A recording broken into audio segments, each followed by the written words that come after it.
اور وہ یہ پوچھنا چاہتے ہیں کہ براہین احمدیہ میں حضرت مسیح موعود علیہ الصلوۃ والسلام نے یہ نظریہ بیان فرمایا، یہ عقیدہ بیان فرمایا کہ حضرت عیسیٰ علیہ الصلوۃ والسلام آسمان پر زندہ ہیں۔ پھر آپ نے اپنا کشف بتایا کہ میں نے یہ کتاب رسول کریم صلی اللہ علیہ وسلم کی خدمت میں پیش کی اور انہوں نے اسے بڑا پسند فرمایا۔ تو وہ یہ کہہ رہے ہیں کہ جب چونکہ براہین میں حضرت مرزا صاحب نے حیات مسیح کا اقرار کیا ہے، پھر اس عقیدے کو غلط کس طرح بعد میں کہا جا سکتا ہے؟ ہمارے ساتھ ہیں مبشر احمد کالوں صاحب پاکستان سے ٹیلی فون لائن پر۔ کالوں صاحب سے درخواست کریں گے کہ کچھ روشنی ڈالیں اس موضوع پہ۔ جی مبشر کالوں صاحب، السلام علیکم۔ ٹھیک ہے جی، مبشر کالوں صاحب کی لائن بھی غالباً اس وقت ہمارے ڈسکنیکٹ ہو گئی ہے۔ مبشر کالوں صاحب السلام علیکم، آپ ہیں ہمارے ساتھ اس وقت ٹیلی فون پہ؟ جی کالوں صاحب، جی وعلیکم السلام۔ آواز آ رہی ہے؟ جی جی بالکل آ رہی ہے کالوں صاحب جی۔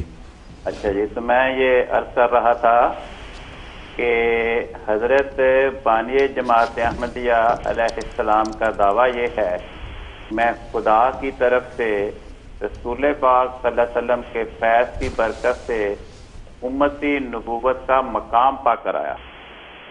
آپ کا یہ دعویٰ نہیں ہے کہ میں خدا بن کر آیا۔ اس لیے ہمارے ناظرین کو جب وہ ہمارے مخالفین سے جماعت کے خلاف اعتراضات سنتے ہیں تو اس پہلو کو کبھی نظر انداز نہیں کرنا چاہیے کہ حضرت بانی جماعت احمدیہ علیہ السلام خدا ہونے کے دعوے دار نہیں بلکہ خدا کا پیغمبر ہونے کے دعوے دار ہیں۔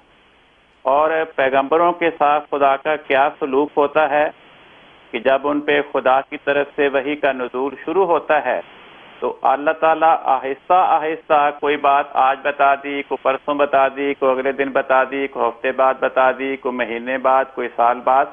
تو اس طرح آہستہ آہستہ اللہ تعالیٰ اپنے انبیاء پر جن جن علوم کا انکشاف فرماتا چلا جاتا ہے وہ خدا تعالیٰ سے انکشاف پا کر ان علوم کا اظہار کرتے چلے جاتے ہیں۔ اور جب تک کسی موضوع کے بارے میں خدا تعالیٰ کی طرف سے ان کو نیا علم عطا نہیں ہوتا، وہ اپنے ماحول میں جن لوگوں پہ انہیں حسن ظن ہوتا ہے ان کی باتیں سن کر انہی کا اظہار کر رہے ہوتے ہیں۔ بلکہ مخالفین نے حبیب کبریا سرور کونین حضرت محمد مصطفیٰ صلی اللہ علیہ وسلم پر یہ اعتراض کیا کہ لولا نزل علیہ القرآن جملۃ واحدہ، کیا وجہ ہے کہ حضرت محمد مصطفیٰ صلی اللہ علیہ وسلم اس بات کا دعویٰ کرتے ہیں کہ مجھ پر قرآن خدا کی طرف سے بدریہ وحی آتا ہے؟ کہتے ہیں اگر خدا کی طرف سے آتا تو خدا تعالیٰ ایک ہی مرتبہ ساری بات اکٹھی کیوں نہیں بتا دیتا؟ تو خدا فرماتا ہے کذالک، اللہ تعالیٰ کا یہی دستور ہے۔ تو بلکہ خدا تعالیٰ نے حضرت رسول پاک صلی اللہ علیہ وسلم کو دعا سکھائی کہ قل رب زدنی علما، اے میرے حبیب تو میری بارگاہ میں یہ دعا کرتا رہا کر کہ اے میرے پروردگار میرے علم میں اضافہ فرماتا چلا جا۔ تو یہ دعا بتا رہی ہے کہ ہر دن جو طلوع ہوگا حضرت محمد مصطفیٰ صلی اللہ علیہ وسلم کے علوم میں خدا کی طرف سے بذر وحی اضافہ کرنے کا سبب بنتا چلا جائے گا۔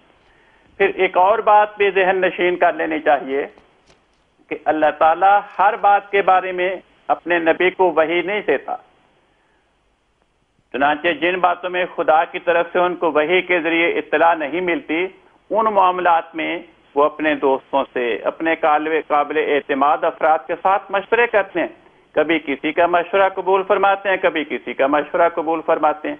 بلکہ خدا تعالیٰ کا سلوک دیکھ کے یہ پتہ چلتا ہے کہ اللہ تعالیٰ کی طرف سے جو کسی نبی پر وحی ہوتی ہے اس وحی کا مضمون بھی جب تک خدا تعالیٰ اپنے نبی کو نہ سمجھائے اسے خود بخود اس مضمون کی سمجھ نہیں آتی۔ چنانچہ دیکھیں حضرت رسول پاک صلی اللہ علیہ وسلم پر مکی زندگی میں خدا تعالیٰ نے کئی آیات اتاری جن میں خدا تعالیٰ نے آپ کو بتایا کہ اے محمد مصطفیٰ صلی اللہ علیہ وسلم آپ دنیا کے تمام قوموں کے لیے پیغمبر بن کر آئے۔ حالانکہ جو پہلے اقوام میں آنے والے پیغمبر تھے وہ اپنی اپنی قوم کے لیے تھے، اپنے اپنے زمانے اپنے اپنے علاقے کے لیے محدود تھے۔ اب بظاہر تو یہ بات نظر آتی ہے کہ ایک نبی ایک قوم کے لیے ایک زمانے کے لیے آیا، اور حضرت رسول پاک صلی اللہ علیہ وسلم پوری دنیا کی تمام اقوام کے لیے آئے، تو آپ قومی اور زمانی انبیاء کی نسبت افضلیت رکھتے ہیں۔ لیکن جب تک خدا تعالیٰ نے آپ کو اس پہلو کی خبر نہیں دی، آپ سے مدینہ میں ایک شخص نے محفل میں مخاطب ہوتے ہوئے عرض کی کہ یا خیر البریت، اے تمام مخلوق میں سے سب سے بہترین فرد، آپ نے اسے ٹوکا، فرمایا ذاکا ابراہیم علیہ السلام، کہ مخلوق میں سب سے بہترین انسان وہ حضرت ابراہیم علیہ السلام کا وجود ہے۔ لیکن جب خدا تعالیٰ نے آپ پر یہ انکشاف فرمایا کہ آپ کا عالمگیر نبی ہونا آپ کو قومی انبیاء سے افضل ثابت کرتا ہے، تو آپ نے فرمایا فضلت علی الانبیاء بست، مجھے خدا تعالیٰ نے تمام انبیاء پر 6 باتوں میں فضیلت دی ہے۔ ان میں 5ویں آپ نے یہ بیان فرمائی کہ پہلے نبی ایک ایک قوم کی طرف آتے تھے اور میں دنیا کی ہر قوم کی طرف مبعوث ہوا۔ تو یہ جو اعتراض ہے کہ براہین احمدیہ میں حضرت بانی جماعت احمدیہ نے لکھا کہ عیسیٰ علیہ السلام زندہ ہے، بعد میں کہا کہ فوت ہو گئے، یہ بڑی سیدھی سی بات ہے۔ براہین احمدیہ جس زمانے میں تحریر ہوئی، اس زمانے میں خدا تعالیٰ نے آپ کو خبر نہیں دی تھی کہ عیسیٰ علیہ السلام کی وفات ہو۔ 1890 میں خدا تعالیٰ نے آپ کو الہام کیا کہ مسیح ابن مریم رسول اللہ فوت ہو چکا ہے۔ جب خدا تعالیٰ کی طرف سے آپ پر یہ انکشاف ہوا، اس الہی انکشاف کی روشنی میں آپ نے قرآن کریم کی آیات پہ غور کیا، حدیث پہ غور کیا، تو آپ نے اضالہ و حام تصنیف فرمائی، جس میں قرآن پاک کی 30 آیات سے عیسیٰ علیہ السلام کی وفات کو ثابت کی۔ اب رہ گئی یہ بات کہ آپ نے براہین احمدیہ کے بارے میں کشف دیکھا تھا کہ رسول پاک صلی اللہ علیہ وسلم اس کتاب کو پسند کیا، تو اس میں لکھی ہوئی بات غلط کیسے قرار پا گئی؟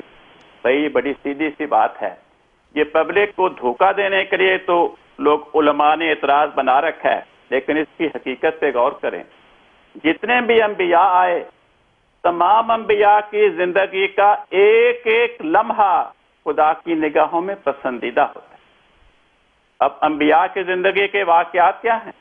انبیاء کو بھول چوک بھی ہوتی ہے، کوئی بات بھول جاتے ہیں، کوئی بات اندازے سے بیان کرتے ہیں، اندازہ بعض کا صحیح نہیں نکلتا، اور بعد میں جب تحقیق ہوتی ہے تو بات اور ہوتی ہے۔ مثلا بخاری میں لکھا ہے کہ رسول پاک صلی اللہ علیہ وسلم حج کے موقع پر بنی حارثہ کے پاس تشریف لے گئے، تو آپ نے فرمایا کہ اے بنی حارثہ اراکم قد خرجتم من الحرم، میں تو دیکھ رہا ہوں کہ تمہارے خیمے حرم کی حدود سے باہر لگے ہوئے ہیں۔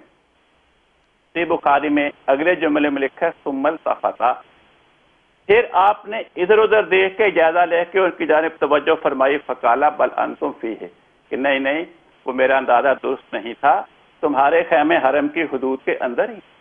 اب جب اندازے سے آپ نے اپنی بات بیان فرمائی اور وہ درست نہ تھی، تو کیا خدا تعالیٰ کو اس وقت آپ کی زندگی پیاری نہیں تھی؟